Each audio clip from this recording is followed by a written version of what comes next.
Recuerdo que cuando vi No Game No Life en 2014 se convirtió rápidamente en uno de mis animes favoritos. En aquella época daba mis primeros pasitos en el mundo del anime y aparte de los clásicos y shonen de batalla, solo tenía un par de series preferidas. En resumidas cuentas, No Game No Life llegó en 2014 y me enamoró porque mezclaba tanto batallas de ingenio como la puesta en escena de los isekai. Por aquel entonces era un género que me apasionaba, no tanto como ahora, ya que se ha vuelto un género muy explotado. Hoy en día no sabría decir qué opino de la serie porque no la veo desde entonces y sinceramente tengo miedo de verla y amargar ese bonito recuerdo que tengo de la misma.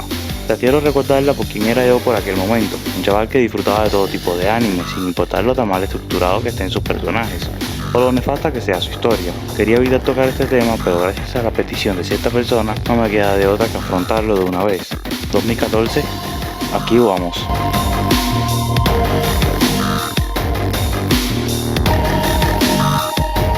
No Game No Life es una serie anime y novelas ligeras creada por Yu Kamiya, que ha capturado la atención de los amantes del anime desde su lanzamiento. La historia sigue a Sora y Shiro, un par de hermanos que son considerados NEET y los mejores jugadores de videojuegos en el mundo.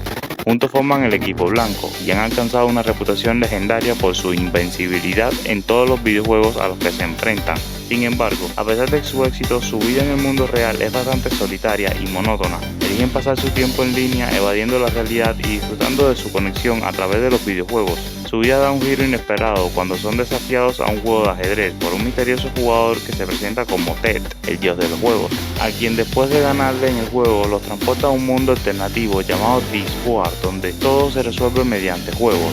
La premisa de que todo, desde la política hasta las disputas personales, se decida mediante competencias lúdicas, plantea una sociedad única y fascinante. Esta dinámica ofrece una crítica interesante sobre la naturaleza de la guerra y la violencia, sugiriendo que los conflictos pueden ser resueltos de manera más pacífica y creativa. Aquí conocen en persona a mismísimo Ted, que los había retado, el cual es el dios de este nuevo mundo, donde hay hasta 16 razas, cada una con sus propias habilidades y características. Una de las características de Discworld es su sistema de reglas. Estas reglas prohíben la violencia directa. En su lugar, todos los conflictos deben resolverse mediante juegos, ya sea de cartas, estrategias o cualquier otra forma competitiva, todo bajo las reglas de Ted. Esto crea un entorno donde la inteligencia y la astucia son más importantes que la fuerza bruta. Nuestros protagonistas pensaban que en este mundo les iba a ir mal, pero estos son maestros en la manipulación de los juegos, lo que les permite superar obstáculos y adversarios a través de su ingenio y creatividad, derrotando a un par de ladrones al comienzo y recibiendo algo de información. En una taberna, en la vida de los humanos, los cuales son llamados Humanity en este mundo, ocurre una competencia interesante, y es que están por elegir al nuevo rey, y todos los aspirantes deben jugar. Aquí Sora y Shiro observan el juego de dos chicas, Stephanie, la cual es la nieta del rey fallecido, y Kurami, una simple candidata. Rápidamente el prota descubre que Kurami está haciendo trampas, recibiendo ayuda de una elfa llamada Fiel. Sora se acerca a Stephanie y le cuenta el dato, pero ella no hace caso y pierde el duelo. En la noche, en una de las habitaciones de la taberna donde se hospedaron nuestros protagonistas, Stephanie los visita para preguntarle a Sora cómo descubrió que su rival estaba haciendo trampa. Sora promete decírselo si le ganan un juego de piedra, papel o tijera. Como nuestros protagonistas son unos prodigios, Sora gana. Por cierto, estos hermanos no pueden separarse porque les entra un terrible pánico. Como Sora logra un empate, le pide a Steph que los deje vivir en el castillo y que lo ame. A causa de eso y de las reglas del mundo, ella se comporta como una loca enamorada del protagonista. En este momento donde Sora y Shiro se dan un objetivo, el cual es convertirse en reyes de los humanos, y para eso aprendieron el idioma, la historia del mundo y las otras razas. Es en este momento donde explican que la raza humana era de las más extendidas del mundo, pero el abuelo de Steph, quien era el rey tonto, perdió cada una de las fronteras en diferentes juegos, así que los hermanos tendrán que resolver esos errores una vez sean reyes. Para coronarse como reyes deben derrotar a Kurami en un juego. Para esto, antes de la coronación revelan que esta estuvo recibiendo ayuda de una elfa y que la única forma de demostrar que es digna del puesto es ganando las horas sin ayuda de la elfa. Kurami no es nada sin ella, es más, intenta asustarlos antes del juego para que se rindan, aunque los protas no se inmutan porque los blancos nunca pierden, y una buena referencia a Yoyo. Kurami los reta a un juego de ajedrez, pero diferente al de mesa, ya que estas piezas tienen voluntad propia, pudiendo defenderse de un ataque, moverse a su antojo e incluso negarse a las órdenes de su rey. Una vez comenzando el juego, Shiro hace los primeros movimientos dándonos a entender que es una prodigio, pero se le empieza a complicar cuando sus piezas no obedecen sus órdenes, ya que tienen miedo de morir. Shiro ya se había rendido pensando que perdió, pero gracias a eso Sora entendió que este juego no se trata de seguir las reglas. El verdadero objetivo es armando una estrategia y que los soldados estén dispuestos a dar su vida por él. Luego de que nuestro prota motiva a sus soldados, comienza a dar pelea y la victoria se aseguraba hasta que el Rey Negro entra a la batalla batalla, pues Kurami se encontraba haciendo trampa, ya que usaba magia élfica de fiel. Sin embargo, Sora se percata de esto y no la delata. Y justo antes que la reina negra del jaque mate al rey blanco, nuestro prota lo protege y le dice cosas bonitas a la reina. Ella se enamora y se cambia de bando. El ejército negro no puede contradecir a su reina y no tiene más opción que seguirla. Kurami, queriendo ganar a toda costa, ordena el avance de sus pocas tropas para matar al rey, pero de manera consciente sus tropas se suicidan porque esas órdenes eran de un mal gobernante. Así que Kurami pierde el juego al quedarse sin piezas. Gracias a esto, Sora y Shiro son los nuevos reyes de la humanidad y en tan solo 5 minutos arreglaron los problemas del reino. Y se les va un poco la cabeza porque dan un discurso épico diciendo que la humanidad no se detendrá y vencerán a las otras razas de ese mundo. En otras palabras, le está declarando la guerra a las 15 razas restantes. Esa misma noche recibe la visita de Ted, el cual aclara que el puesto de Dios se decide en un juego de ajedrez normal, así que este se convierte en su nuevo objetivo, el ser los dioses de este nuevo mundo, y para eso necesitarán todas las piezas que poseen las demás razas. Por otra parte, recuerdan que ya vencieron una vez a Ted en un juego de ajedrez, por lo que piensan que esa fue la razón por la que los llevó a ese nuevo mundo para poder vengarse. Y es cuando el dios se despide y le dice que los estará esperando en su tablero. Al día siguiente, Sora se propone como objetivo obtener la pieza de la raza de los híbridos, pero antes de eso leyeron sobre otra raza conocida como los Flügel, una de las razas superiores del mundo, los cuales eran muy útiles para obtener las piezas. Stephanie dice que existe un Flügel en el reino de los humanos y vive en la biblioteca. Aquí es donde conocen a Jibri, una Flügel importante de su raza, y es aquí donde inicia el segundo juego. Sora apuesta su tableta con 40.000 libros de la tierra y Jibri le apostará a la biblioteca, sus conocimientos y obviamente su respeto. Su juego se trata de decir palabras que se van a materializar, es decir, que todo lo que digan será realidad, y el objetivo es que traigan cosas peligrosas hasta que uno se rinda. Nada más empezar, Sora intenta matarlos a todos con una bomba nuclear, pero Jibri los protege para que el juego dure más, y luego dice cosas tontas como playa y dan algo de fanservice, monstruos raros, hasta que inicia su estrategia eliminando todo tipo de materia que les proporcione vida a los seres vivos, anulando el oxígeno, quitando la litosfera, la biosfera, la atmósfera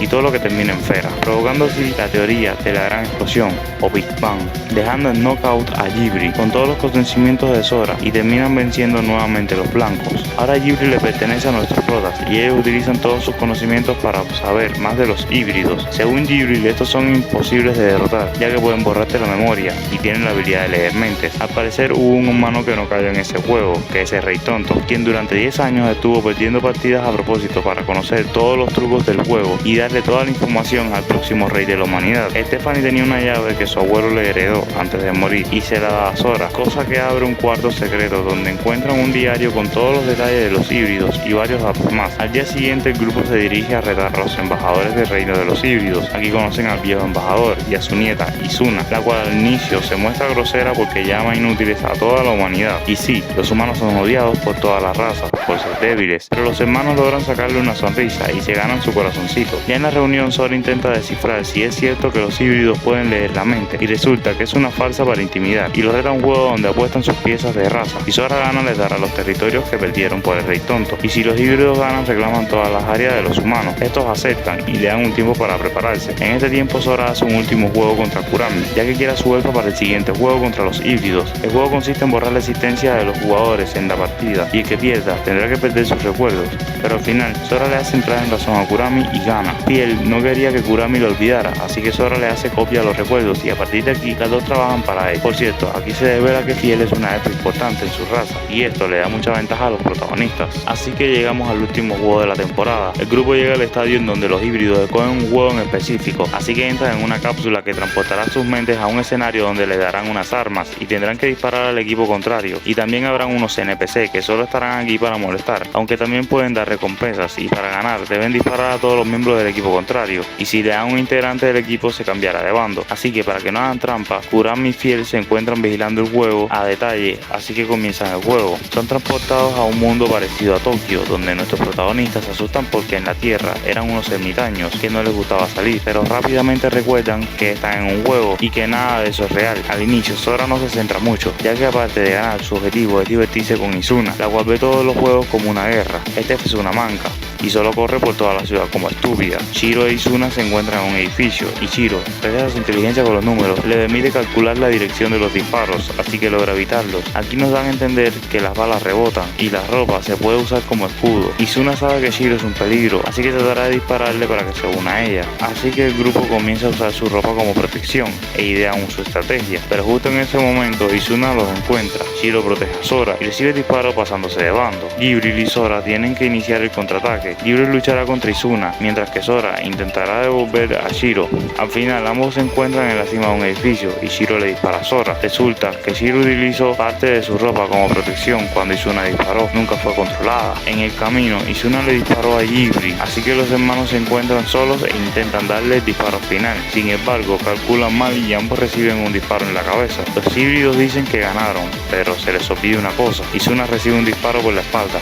Era Steph. El plan tan largo que hicieron era que Steph se suba a un NPC y calcular su próxima ubicación para llevar a Izuna al lugar y Steph le dé el disparo final. Luego nos enteramos que el viejo estaba haciendo trampa desde fuera. Sora se ríe en su cara mostrándole que todas las trampas son inútiles contra los blancos, así que al final los humanos ganan el juego y obtienen el territorio robado de los híbridos, e Izuna dice que se divirtió jugando con nuestros protas y dice que no perderá si vuelven a competir. Todo termina todo bonito y todo feliz. Luego muestran algo más de fanservice, pero todo no termina aquí, porque la única que no está de acuerdo con esta victoria es la máxima autoridad de los híbridos, la sacerdotisa, que es una chica mitad zorro dorado. Ella les advierte a nuestro prota que su región se vengará por esta pérdida, pero nuestro prota quiere acabar todo con un juego de cara o cruz. La sacerdotisa acepta este reto e inicia la batalla final con el jefe secreto. Y es que esta waifu tiene una habilidad que le permite saber cómo caer a la moneda, pero Sora hace un movimiento y la ronda termina en un empate. Así que hacen el trato de que cada uno dirija sus razas, pero que compartirán todos los recursos y que el territorio le pertenece a la humanidad. Sora y Shiro saben que la guerra contra las razas continuarán. Para eso deben prepararse y se encuentran decididos en que derrotarán a Ted. Y el anime termina con la sacerdotisa contactando a uno de los dioses antiguos para iniciar un juego con nuestros protas. En conclusión, No Game No Life es una experiencia única que combina humor, acción y estrategias ingeniosas. Si buscas un anime que te mantenga al borde de tu asiento, definitivamente deberías darle una oportunidad. La serie ha recibido críticas mixtas. Algunos la adoran por su originalidad y su enfoque en los juegos, mientras que otros sienten que podrían haber desarrollado más. En la actualidad, el anime se dejó de producir por varias razones, pero la principal fue porque no generó ingresos suficientes para seguir adaptando la novela ligera al mundo cinematográfico. ¿Qué opinas tú? Déjamelo saber en los comentarios. ¿Te gustó la serie o crees que le faltó algo? No olvides darle like al video si te ha gustado, suscríbete para más contenido sobre el anime y recuerda activar la campanita para no perderte nada. Eso es todo por hoy. Hasta la próxima, jugadores.